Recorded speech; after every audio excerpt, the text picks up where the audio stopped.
اعوذ باللہ من الشیطان الرجیم والوزن یومئذ الحق فمن ثقلت موازینہ فاولئک هم المفلحون۔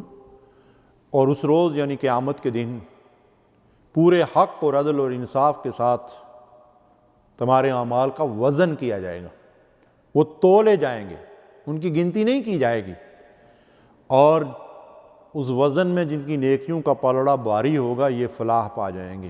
غور و فکر کا یہ مقام ہے،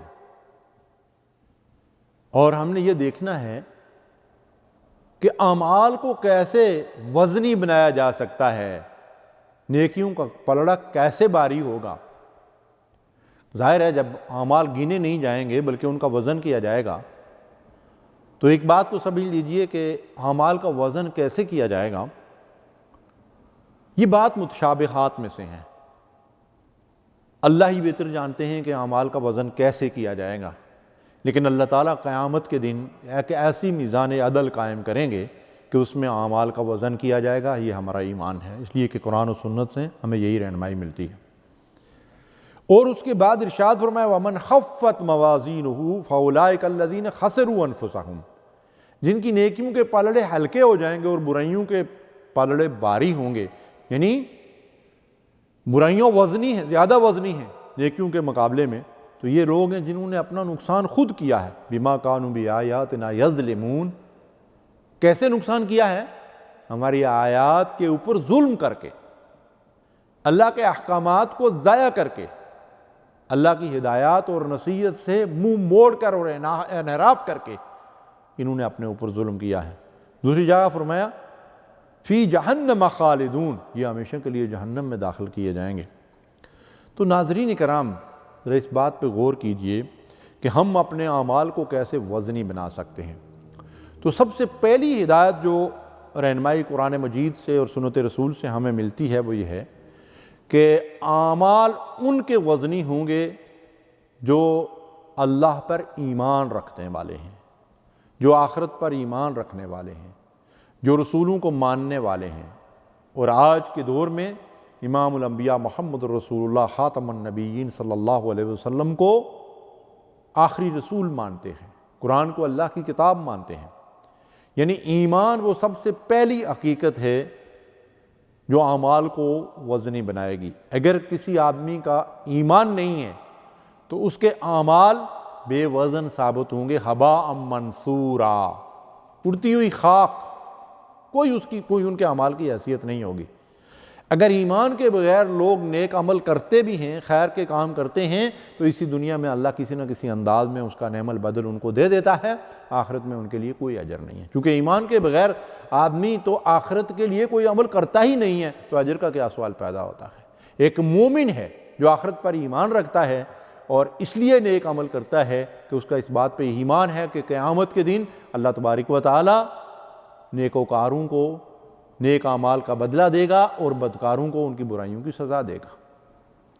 تو پہلی بات ایمان ہے۔ دوسری چیز کیا ہے؟ وہ ہے اخلاص نیت، انما الاعمال بالنیات۔ اور قرآن مجید میں اللہ فرماتے ہیں وَمَا أُمِرُوا إِلَّا لِيَعْبُدُوا اللَّهَ مُخْلِصِينَ لَهُ الدِّينَ، اللہ کے لیے اخلاص۔ تو اگر اخلاص نہیں ہوگا، ریاکاری ہوگی، شہرت اور ناموری مقصود ہوگی، نمود و نمائش کے لیے، دنیا داری کے لیے کوئی کام کیا ہوگا، تو اس کا آخرت میں کوئی فائدہ ملنے والا نہیں ہے۔ ریاکاری، نمود و نمائش، شہرت اور ناموری کے لیے جو کام کیے جاتے ہیں، اس میں خواہ نماز ہو، روزہ ہو، حج ہو، زکوٰۃ ہو، نبی صلی اللہ علیہ وسلم نے فرمایا من صلی یرائی فقد اشرک، جس نے دکھلاوے کے لیے نماز پڑھی، لوگ مجھے نمازی کیا ہیں جی، تو اس نے شرک کیا، اس لیے کہ وہ نماز اس نے اللہ کے لیے نہیں پڑھی ہے۔ تو اس کا مطلب یہ ہوا کہ ہم ایمان والے بھی ہوں اور اس کے ساتھ ساتھ اخلاص کے ساتھ خالصتاً للہ عمل کریں گے تو وہ عمل اللہ کے ہاں قبول ہوگا اور اس کا قیامت کے دن اللہ کے حضور وزن ہوگا میزان کے اندر۔ اور جتنا اخلاص ہوگا عمل کے اندر اتنا ہی اس کا وزن زیادہ ہوگا۔ اسی لیے رسول اللہ صلی اللہ علیہ وسلم نے فرمایا کہ اخلاص کے ساتھ تھوڑا عمل بھی زیادہ اجر و ثواب کا باعث ہوگا، لیکن اگر اخلاص نہیں ہوگا تو زیادہ سے زیادہ عمل بھی رائے گاں چلا جائے گا۔ کچھ لوگ ایسے ہوں گے جو قیامت کے دن اللہ کے حضور آئیں گے، حضور نے فرمایا کہ تہامہ پہاڑ کی طرح ان کے پاس اعمال ہوں گے، یعنی نیکیوں کے ڈھیر لگے ہوئے ہیں، لیکن وہ سب کے سب تباہ و برباد ہو جائیں گے، ان کا کوئی فائدہ ان کو نہیں ملے گا۔ کیوں؟ حضور نے فرمایا کہ یہ وہ لوگ ہیں کہ جو لوگوں کو دکھانے کے لیے اعمال تو کرتے تھے، لیکن تنہائی میں اللہ کی حدود کو پامال کرتے تھے، خلوت میں اللہ کی حدود کو پامال کرتے تھے۔ آج خلوت میں اللہ کی حدود کو پامال کرنے کا ایک بہت بڑا ذریعہ وہ موبائل ہے جو ہماری جیبوں میں پڑا ہوا ہے۔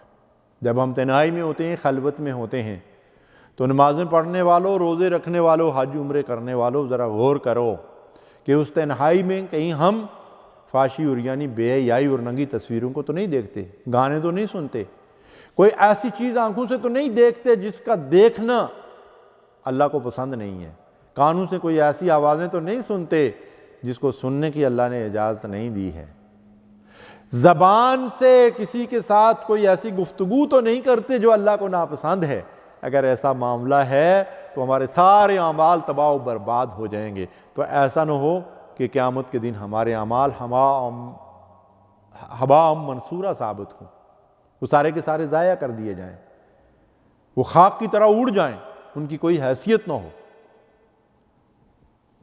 تو ناظرین کرام، اگر ہم چاہتے ہیں کہ قیامت کے دن اللہ کی میزان میں ہمارے اعمال کا کوئی وزن ہو، تو ہمیں چاہیے کہ اخلاص کے ساتھ اللہ کی رضا کے لیے نیک عمل کریں، اور پھر اس کے لیے ایک شرط یہ بھی ہے کہ ہمارا عمل رسول اللہ صلی اللہ علیہ وسلم کی ہدایات اور طریقے کے مطابق ہو۔ اگر ہم نے خود ساختہ طریقوں کے اوپر عمل کیا تو اللہ کے نبی صلی اللہ علیہ وسلم نے فرمایا من عمل عملا لیس علیہ امرنا فہو رد، جس کسی نے ایسا عمل کیا جس کا حکم ہم نے نہیں دیا، نہ اللہ کی کتاب سے ثابت، نہ سنت رسول سے ثابت، نہ خلفائے راشدین اور صحابہ کے طریقے سے ثابت، اس عمل کو اللہ رد کر دے گا، وہ قیامت کے دن اس کا کوئی وزن میزان کے اندر بالکل نہیں ہوگا۔ اور چوتھی بات یہ کہ اگر ہم اپنی پسندیدہ چیزوں کو اللہ کی راہ میں خرچ کریں گے تو اس انفاق کا اللہ کے ہاں بڑا اجر و ثواب ہوگا۔ تو نیکی کے لیے مشقت کرنی پڑتی ہے، صبر کرنا پڑتا ہے، قربانی دینی پڑتی ہے، ایثار کرنا پڑتا ہے۔ تو ایثار اور قربانی کے ذریعے سے جو نیک عمل ہم کریں گے، جس نیکی میں مشقت ہمیں کرنی پڑے، سخت سردی میں وضو کر کے نماز کا اہتمام کریں، اپنی پسندیدہ چیز اللہ کے راستے میں دے دیں، جیسے عبداللہ ابن عمر رضی اللہ تعالیٰ عنہ نے بڑی چاہت کے ساتھ مچھلی پکوائی، اور جب کھانے کے لیے بیٹھے تو ایک سائل آ گیا تو کہا یہ اسے دے دیں۔ گھر والوں نے کہا کوئی بات نہیں، آپ یہ کھا لیں، آپ نے بڑی چاہت سے ساتھ پکوائی ہے، سائل کو ہم اور کچھ دیتے ہیں، گھر میں بہت اللہ نے دیا ہوا ہے۔ تو انہوں نے کہا نہیں، اس وقت میری پسندیدہ چیز یہ مچھلی ہے، اور اللہ فرماتا ہے لن تنالوا البر حتی تنفقوا مما تحبون، جب تک اپنی پسندیدہ چیز اللہ کے راستے میں نہیں دو گے، نیکی کے حقیقی مرتبے کو نہیں پا سکتے ہو۔ وہ نیکی جو اللہ کی میزان میں وزندار ہوگی، وہ نیکی ہوگی جو تم نے اپنی پسند کی چیز اللہ کے راستے میں خرچ کر کے حاصل کی ہوگی۔ وآخر دعوانا الحمدللہ رب العالمین۔ صلو